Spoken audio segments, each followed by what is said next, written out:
Hazardous emergencies take their toll in dollars and human lives.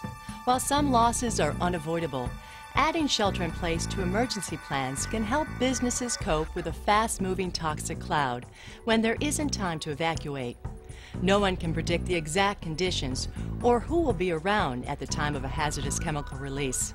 This training is to help facility managers, safety officers, and others who manage emergencies understand how sheltering works, identify areas and buildings for sheltering occupants, and develop shelter-in-place plans for short-term chemical vapor releases.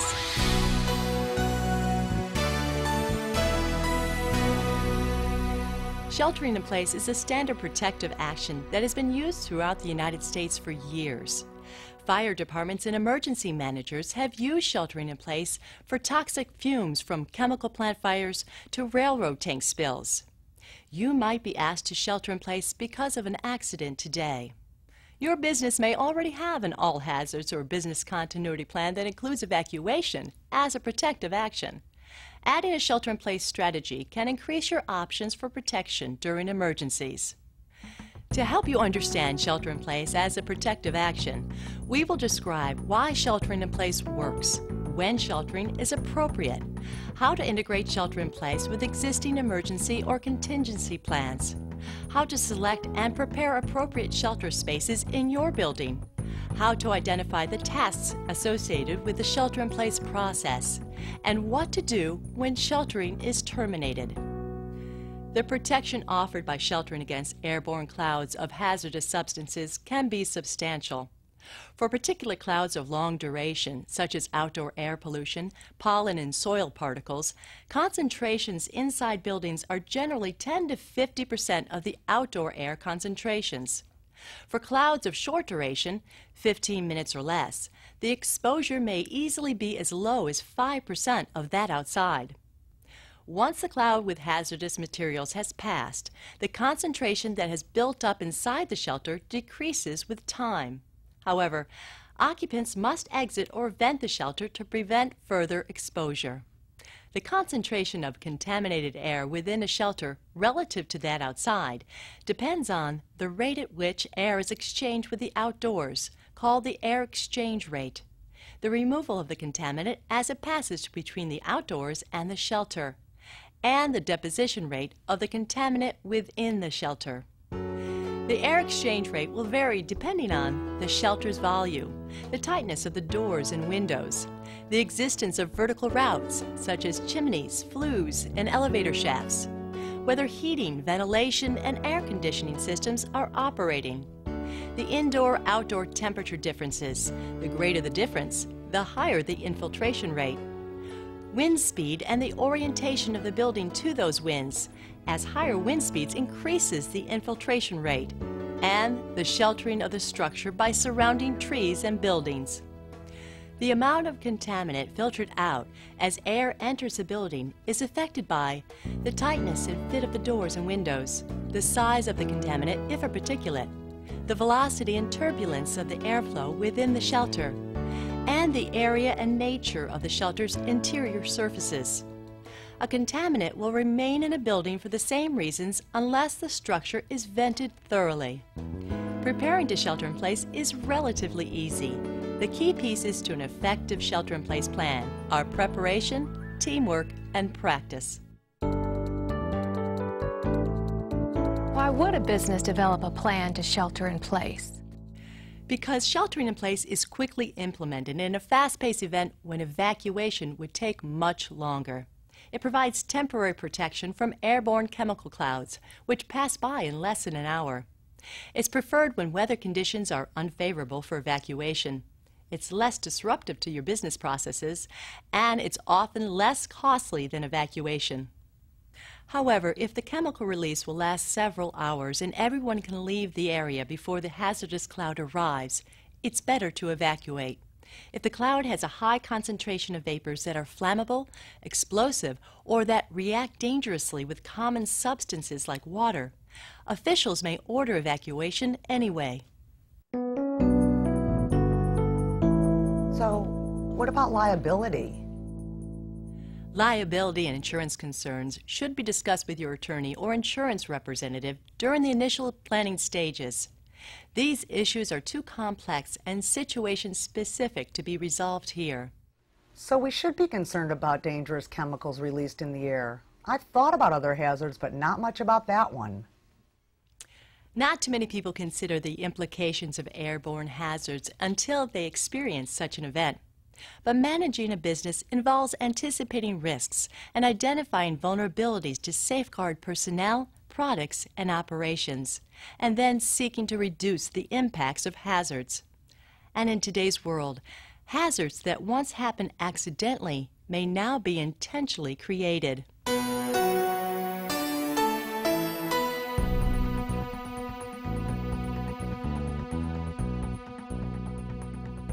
So what are the basic shelter-in-place procedures?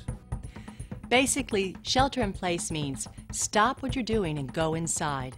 Shut, listen, and leave. Once notified to shelter in place, occupants stop their activities, go inside if out of doors, and proceed to a pre-selected location inside a structure.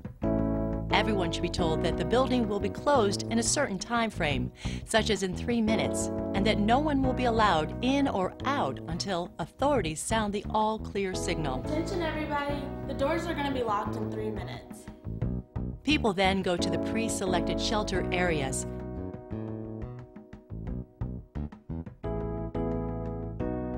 Shut doors and windows, and if not done ahead of time, seal leaky areas with duct tape and plastic against infiltration. Then they listen to emergency broadcasts on radio or television to find out when it is safe to exit the shelter. And finally, they leave when told to do so by authorities, usually going to a pre-selected site so that everyone can be accounted for. Sounds simple enough. Is that all? Some contaminated air may have seeped into the building while the vapor cloud passed, so the structure should be thoroughly vented. Venting the structure will replace the contaminated inside air with clean outside air. The only time it is not necessary to vent is when emergency officials determine the building was not actually exposed to the hazardous material. Something that might happen if the wind blew the cloud away from the building, or heavy rain washed the contaminants out of the air before it reached the building. How do I go about developing a plan? It's important to designate one or more persons who can authorize shelter in place and shutdown. Those people will likely be the same ones who can authorize an evacuation. In developing a plan, it's also helpful to include both upper management and employees, especially those familiar with engineering or safety.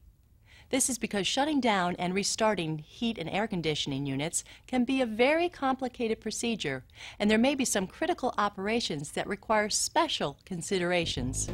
Let's walk through the steps. First, you should select appropriate areas to use as shelter locations. Make sure the shelter provides at least 10 square feet of floor space per person to provide ample oxygen for a 5-hour period, assuming a normal breathing rate while resting. Officials should not recommend that people shelter for more than 1 to 2 hours because this strategy is to protect against short-term releases. Rooms that are ground level or above with minimal connections to the outside of a building make the most effective shelters. The ideal room will not have windows or exterior doors or vents to the outside. If your business has an emergency power supply, such as a backup generator, then some lighting in the shelter and at least one electrical outlet should be on the emergency power circuit. A telephone line in the shelter will allow a convenient alternate voice and computer capability. Next, prepare an emergency kit for shelter use and designate a person to retrieve it when needed. Most emergency kits contain similar stocks. At a minimum, the shelter-in-place kit should include portable battery-operated radio or TV with extra batteries in case of a power outage. A radio or TV that plugs into a wall socket is desirable if power exists. Flashlight and extra batteries. Portable telephones. Blankets or large towels, one for each expected occupant. Bottled water and snacks. A first aid kit. plastic sheeting pre-cut to cover windows, doors, and ceiling vents. Duct or ceiling tape to secure plastic to walls, cover vents, and seal beneath doors and other areas of infiltration. The whole building doesn't need to be sealed, just the actual shelter space. Other items might include office supplies. Remember that some people may want to bring their portable computers to the shelter, so several wall outlets are desirable. Someone should be assigned to record who is in the shelter and to make sure everyone is out of the building when it's being vented. And they should plan to periodically check the kits to replace outdated supplies. Then, identify who will be responsible for each task. You will already have decided who can authorize shelter in place. The same person may be the one to issue the warning to take shelter. The usual choice is a manager, owner, or CEO, but it could be your safety officer or managers responsible for certain groups or areas of the facility. If you have a 24/7 operation, you will need to designate a person for each shift. The person should be very familiar with the notification elements of the emergency plan. This may include initiating telephone call-downs, as well as specialized warnings to make sure everyone, including those with disabilities, is informed of the decision to shelter. Then identify the people responsible for locking doors, windows, and other entrances to block outside air from entering the structure, shutting down external HVAC systems, or for setting air to recirculate only. Placing placards at business entrances to indicate the business is closed for the duration of the emergency. Ensuring dangerous or critical operations are secured. Sealing doors or other openings in the shelter space with duct tape and plastic as necessary.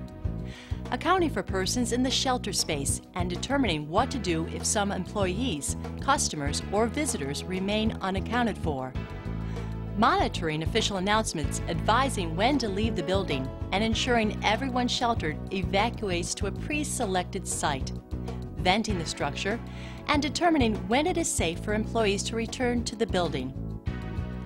It also makes sense to select an off-site point of contact employees can call to learn when they can return to work or where they should go if the building cannot be reoccupied right away. You should determine what to do after leaving the shelter and the approximate time needed to purge the structure of contaminated air. Some managers may want employees to go to a designated area to make sure everyone is safe and accounted for. Regularly train personnel and employees through periodic drills or exercises. And finally, evaluate your plan yearly when management teams change or when physical structures are modified. It's really not that difficult. Often existing emergency plans can be altered to include shelter in place.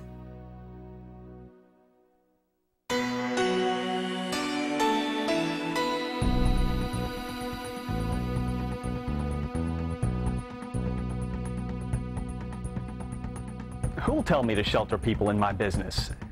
And this all sounds like it'll take time to accomplish. Will I receive notice in time to do all the things you just described? In most communities, emergency officials will issue warnings to evacuate or shelter in place. Sometimes that warning comes directly through specialized warning systems such as indoor alert systems, tone alert radios, or telephone call-down systems. Or you may be told to take shelter by police or firefighters using public address systems. Usually, the authorities who issue warnings will determine when it's safe to leave shelters.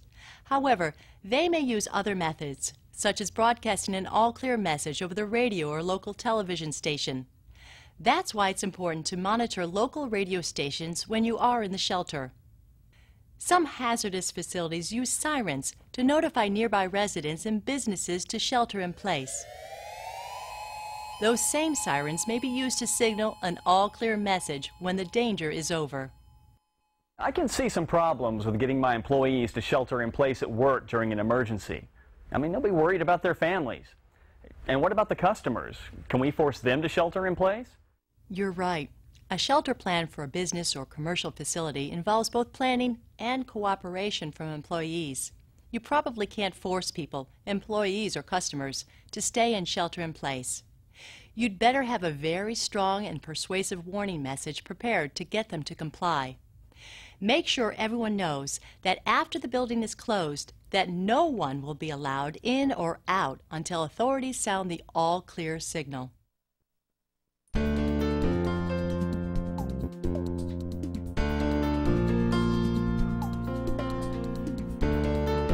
Well, how will I know how many people to plan for?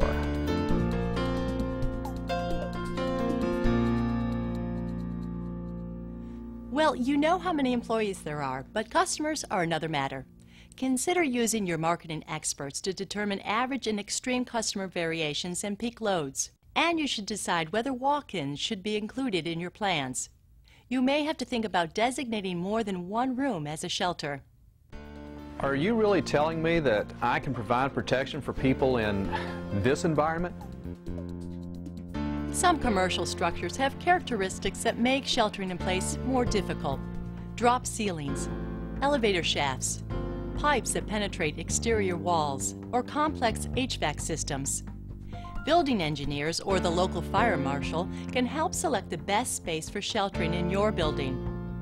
And there are some new products on the market, such as interior collective protection systems that provide temporary shelter inside buildings. These shelters use positive pressure filtration systems to remove harmful vapors or particles from the air, providing protection to those inside. This shelter will protect up to 25 people. Smaller family-size units are also available. Several people can rapidly assemble these units in minutes.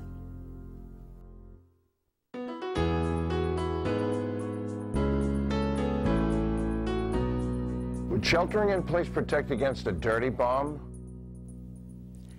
You're talking about a radiological dispersion device that contains some radioactive material that would be dispersed when a bomb explodes. The hazards associated with a dirty bomb explosion are radioactive aerosols and particles, radiation, and heat and debris from the blast. The three elements that protect against radiation from a nuclear explosion are time, distance, and shielding. Sheltering in place provides some temporary shielding from radiation released from a dirty bomb, but it is not intended for long-term protection from a high-altitude nuclear explosion that would spread radioactive material over a large area for an extended period of time. Sheltering, as discussed here, will reduce the hazards from inhalation of radioactive aerosols and particles produced by the explosion of a dirty bomb.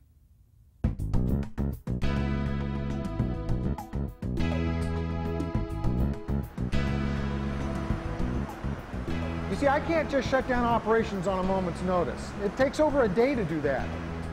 Shutting down all plant operations may not be possible or may require specially trained operators or engineers who are not always on site. Businesses with critical operations that require continued oversight or management may need to consider other actions, such as providing those employees with personal protective equipment and training in its use. Some operations or facility security could be compromised. Security should be addressed in the planning stages. Most business continuity plans routinely address power outages and other losses that affect operations or security. Some business plans call for an alternative communications center or an off-site storage location for important documents. How can we be assured our assets will be protected? Some businesses may need to protect their critical or valuable assets as well as people in an emergency. These businesses should develop a section in their security plan that addresses asset protection during any emergency in which they are advised to evacuate or shelter in place. We've always promoted evacuation for emergencies. Many emergency plans call for evacuation without providing other options. If you decide to add a shelter-in-place strategy, changes should be discussed with all personnel so everyone understands why sheltering will be used for certain events. Employees should be encouraged to discuss the changes with their families and co-workers. I'm skeptical my boss will go along with shelter in place. Senior management may not view sheltering as appropriate and thus not support it. Bringing upper management in during the initial planning stages is critical. Giving managers actual examples of when customers were protected by sheltering might help convince them that no business is immune to sudden airborne hazards where evacuation just won't work.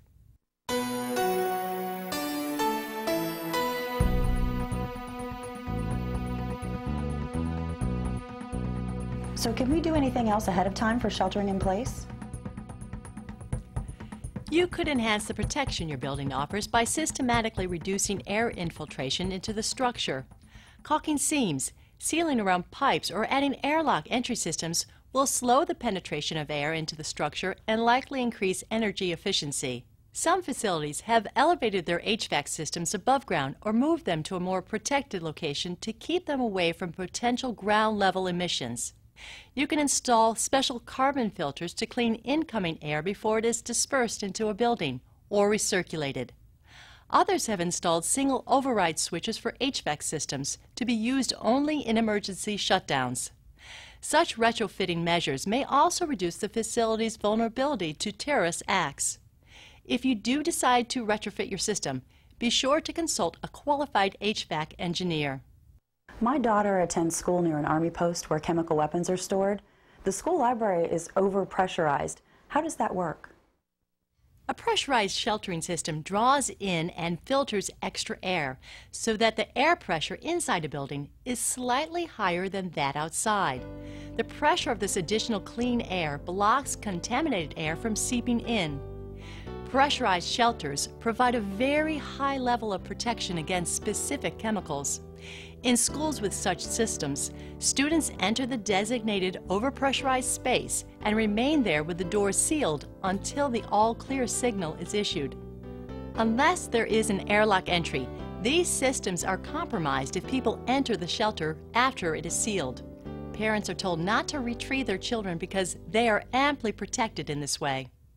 So you're saying I might need to get an outside vendor to install specialized systems to shelter in place? You should remember that most buildings provide some protection against outside airborne hazards. You may have some areas that have far less air infiltration than others, such as a secured storage room. You may be surprised by your building's protection level if the windows are permanently sealed or corridors have fire doors that close with a tight seal. On the other hand, the space above drop ceilings in commercial buildings is a notorious source of air leakage. The key is to inventory your building and proceed from there. Airborne hazards produced inside a building can actually be more dangerous than an outside release. Not only can higher concentrations result from an inside release, but the hazard persists longer, especially if no venting occurs. When a toxic material is released inside a building, all occupants should evacuate as quickly as possible.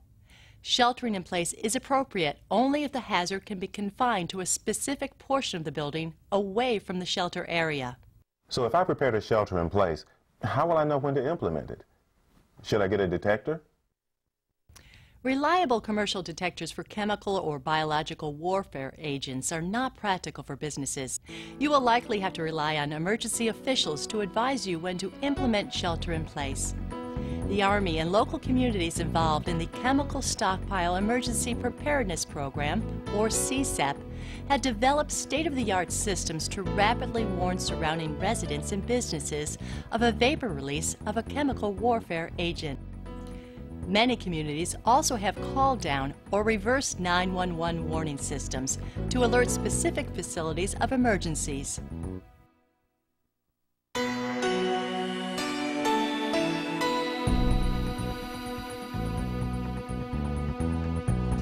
So using shelter in place requires planning. Are there any special considerations? Communications are important. Talk with your employees about sheltering in place plans. Managers may not be aware of each employee's special equipment or physical needs. Assign or recruit employees for specific tasks. Some managers assign responsibility for certain work groups or for areas where customers or vendors may be located to personnel normally working in those areas. In facilities operating 24 hours, 7 days a week, each shift should have a designated employee familiar with the plan and available in an emergency. Also, talk to other businesses. If you share a common structure, you may be able to coordinate or combine your shelter-in-place plans. What do you think about preparing warning messages ahead of time? Attention, attention. This is not a test. Having a warning message for alerting employees and customers written before the event and adding details at the time of the emergency avoids last-minute confusion about what to say. It's also a good idea to prepare the printed placards for doors and windows. Prepared messages should inform employees and customers that the facility is closing and where shelter areas are located. The message should also stress that the facility will not be reopened until an official all-clear notification is made. Some customers and employees may choose to leave, and they should know they can't return until the facility is reopened. You should discuss with your insurance agent and local representative your obligations for customer safety. Should employees do anything special? Employees should be encouraged to keep a personal emergency kit near their workplace if they require special medical supplies or have special needs. Employees with disabilities who would have difficulty getting into the shelter should have a buddy assigned to help them. In multi-storied structures, this may mean having an emergency escape chair to carry them to the safe room, either up or downstairs. Such actions are necessary for evacuations and should be part of the overall emergency plans. What about employees contacting families? Telephone numbers of essential contacts should be included in emergency kits of your employees. For example, you may have to inform your customers of a delay in shipping. Since local phone networks often become jammed in an emergency, encourage your employees to select an emergency telephone contact outside the affected area that family members can call. Once in the shelter, telephone calls should be limited to maintain free lines for emergency responders' use. What are you supposed to do while in the shelter space? What you do inside the shelter varies. It is important that occupants remain as calm as possible. One thing you can be sure of is that everyone in the shelter will be anxious for news about the emergency. Training and conducting exercises for sheltering will familiarize employees with sheltering procedures and give them an idea of what to expect in an actual emergency. Encourage employee questions during drills. Remember that sheltering in place is a short-term solution and that business and other activities can often be resumed shortly after the building is vented. Will it be safe at that point to return to the building? It's unlikely that a chemical vapor will leave deposits on furniture or other surfaces. This is generally a concern only for specialized or critical care facilities or in the event of a biological agent release. If this is a concern, your plan should include a contact such as a local hazmat unit, local or state health agency, or a certified vendor to verify the structure is safe to reoccupy. There is no way you can control when a chemical agent will be released accidentally or intentionally into the environment. What you can control is the degree of disruption it causes by preparing and exercising a shelter-in-place plan. Whether or not you use it, shelter-in-place provides an essential option in the face of dangerous and fast-moving events.